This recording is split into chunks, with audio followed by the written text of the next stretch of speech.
We've had some drama this year, people. 2023 will go down as one of the strangest and most bizarre years for the console wars we've ever seen. We've had banger game releases, heart-wrenching disappointments, we've had court cases, we've had new tech, we've had Game of the Year candidates, and massive acquisitions. So let's talk about the overall landscape of Nintendo, Microsoft, and Sony, and how each of them fare coming out of 2023.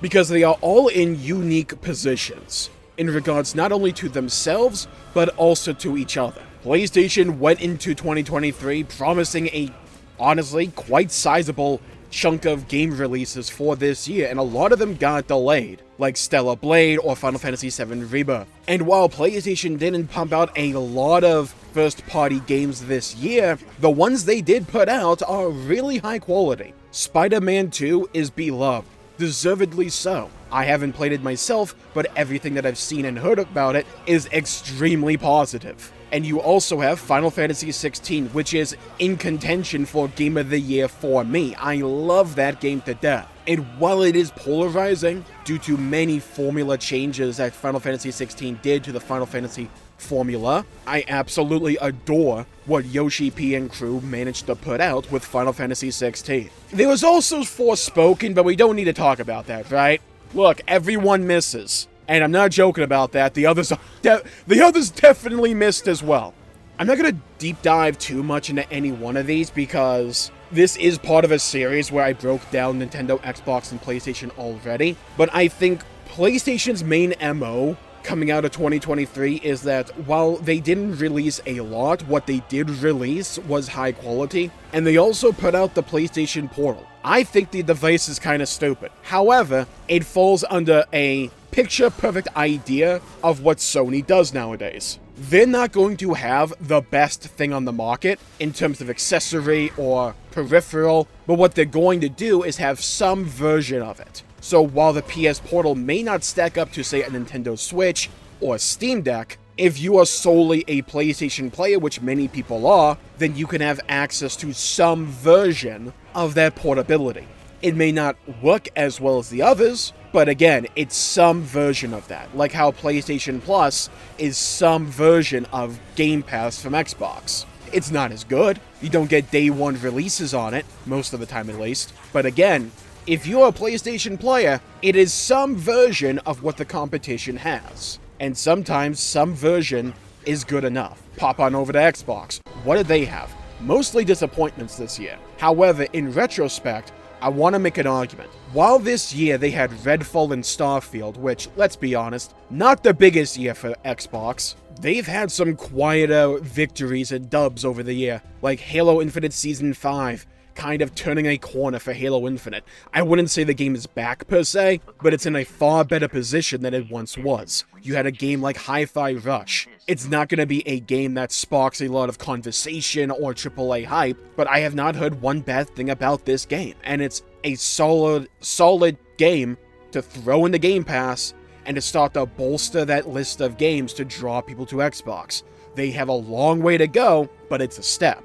But where Xbox can really shine in retrospect here is the Activision Blizzard King acquisition. This will go down as either the turning point for Xbox to get back on track in comparison to its peers with the Nintendo Switch or the PS5, or we'll all look back on it and laugh and say, remember when they thought they could just buy their way back into the competition? It's going to be one way or the other. There's no in between here, in my opinion. Xbox has a list of IP that are well beloved. From top to bottom, they have some of the best out there. They have great hardware. They have varied hardware. They also have a foothold in the PC market with PC Game Pass. They're also branching out into regular streaming services on TVs and stuff, so you don't even need an Xbox to stream certain games.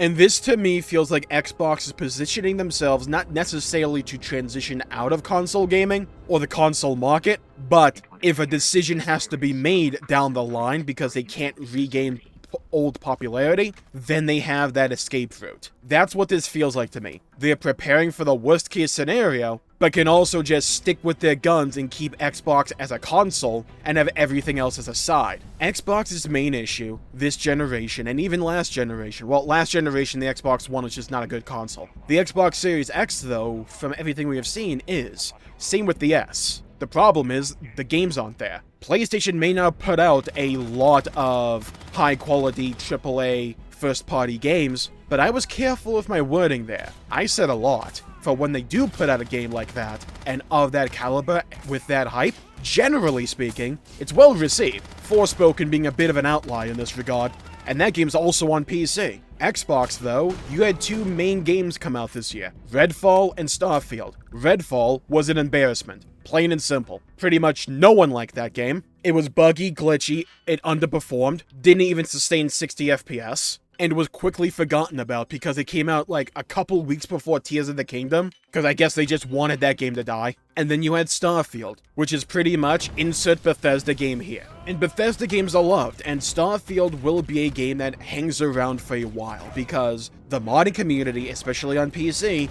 will carry this game into the future. But when we've had so many banger RPGs come out, not just this year, but years before as well, since Skyrim came out, a lot of people just bounced off of Starfield, feeling it's more of the same and as wide as an ocean, but as deep as a thimble of water. So while Xbox may not have brought a bunch of high-quality first-party games to the table, and all we got out of Fable was like one trailer that did not impress in my opinion. Perfect Dark is still AWOL. Xbox did manage to acquire Activision Blizzard King. All Xbox needs to do is start to churn out high-quality game after high-quality game with their extensive list of IP that they now possess. If they can do that, they can get back on track. They have the hardware, they have the software, they still have the best deal in gaming in my opinion with Game Pass. They can get there. This is the gaming market. Never count anyone completely out until it's too late. But what about Nintendo? What was Nintendo's strategy going into 2023? And I imagine it was something like this. Look, we all know that everyone is expecting a new piece of kit from Nintendo. Everyone is expecting the Nintendo Switch 2 at some point within the next few years. Tears of the Kingdom is going to be the highlight of 2023, undisputably. No one went into 2023, and I don't think anyone's going to walk out of 2023 expecting any other game for Nintendo to get as much coverage and spotlight as Tears of the Kingdom. Obviously. Duh. However, what Nintendo's strategy was to just put out banger after banger, because that is what Nintendo does. They're not going to blow you away with their services or their peripherals or whatever. They're just going to give you a piece of kit that may not be as strong as the competition or as powerful, but it's serviceable. And then surrounding that, they're just going to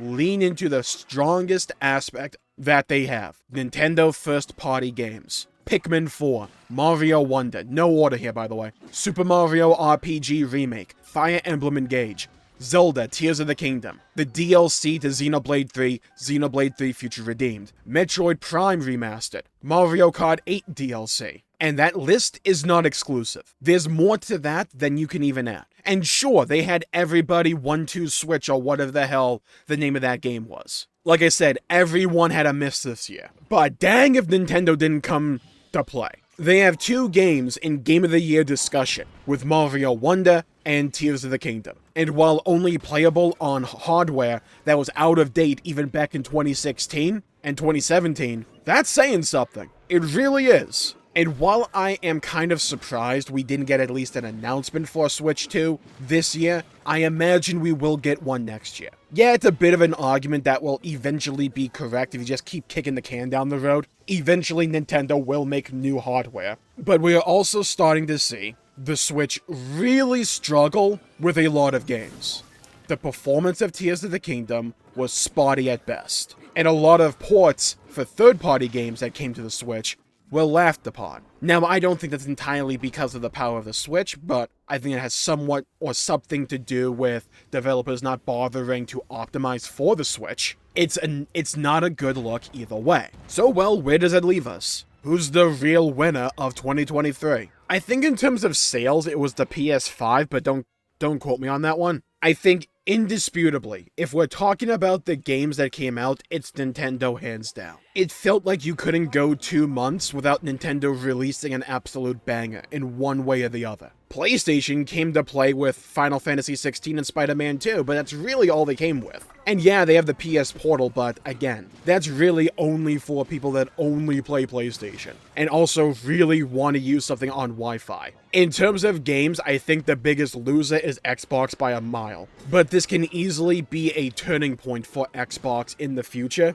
but we need to see them do something they have just not been able to do for a generation and a half now. Release consistently high quality, well-beloved games with Xbox IP. They have not been able to do that. If they can manage to do that, alongside the IP that Activision Blizzard King have at their disposal, then they can turn a corner. Now, what about going into 2024? I think next year, far and away, is Nintendo's year to lose. I don't see us coming out of 2024 without both or either a Nintendo Switch 2 announcement or even a release. Whatever they end up calling it, the Super Nintendo Switch, the Nintendo Switch 2, the Switch U if they really want to try that again, I don't see them not coming out of 2024, at least in the marketing phase or even releasing new hardware. I don't see that happening. We're coming upon that magical 8-year mark, and while it's not a hard and fast rule, I would be surprised if Nintendo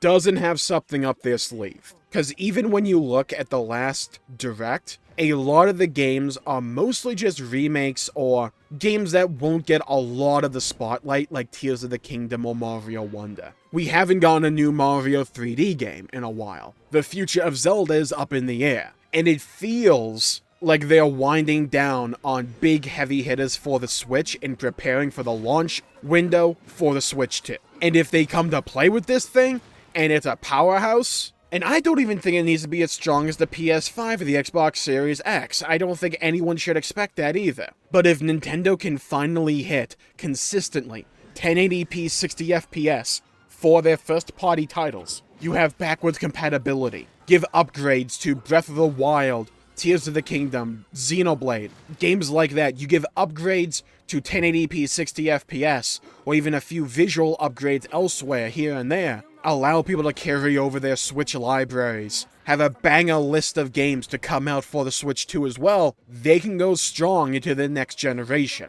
They could also decide to just take a knee and run out the clock, because the Switch is still popular. It is still selling. Not as fast as it once was, but it is still selling. And I don't see stuff like the PlayStation Slim or those supposed new models for the Xbox Series consoles really competing with the hype or even the potential sales figures of a new Nintendo console. When that thing gets announced, it will dominate headlines. So while Nintendo, in my opinion, won 2023 in terms of game releases, I think Xbox won 2023 in terms of acquiring headlines because of that Activision Blizzard deal. And when it comes down to the practicality of things, PlayStation's going strong, people. It really is. It's selling like wildfire. And it's continuing to make sure that it has some version of what the competition brings to the table. But I think 2024 is Nintendo's year to lose. If they announce a new console and they come out with a new console, and it at least has a somewhat decent launch window